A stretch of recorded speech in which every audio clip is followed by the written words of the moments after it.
Jeg er studerende ved Aarhus Universitet og har sådan under min egen studietid ofte savnet en opdateret og central database for at vi som studerende kan få studierabat. Og derfor har jeg startet Studies, hvor grundtanken netop er at samle de steder, vi som studerende kan få rabat. Og der er grundtanken simpelthen, at man ikke behøver andet end sin smartphone, når man går ned i byen.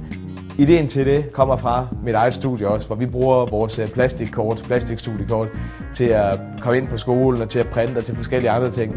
Og derfor ligger mit studiekort altid i min skoletaske, som jeg ikke særlig tit har med ned i byen, og på den måde har jeg svært ved ligesom at få de studierabatter, der findes rundt omkring, fordi jeg ikke kan bevise, at jeg er studerende. Udover at vise vej til alle de steder, hvor vi som studerende kan få rabatter lokalt, så har vi også på vores website og via vores smartphone-app samlet en lang række online studierabatter.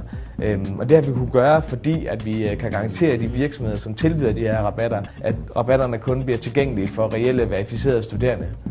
Og det er på den lidt længere sigt min tanke, at man som studerende skal kunne få rabat på alt muligt.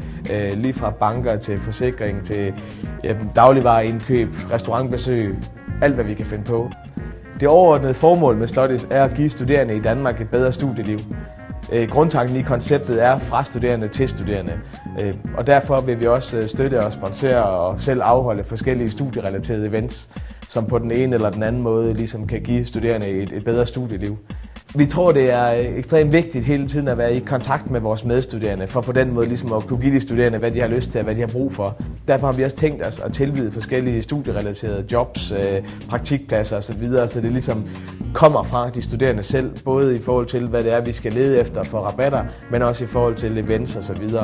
Jo flere studerende, som Studies kan repræsentere, jo flere studerende, som anvender vores tjeneste, bruger det digitale studiekort, jamen jo mere interessant bliver vi over for virksomhederne, som så igen gør, at vi kan få flere og bedre studierabatter.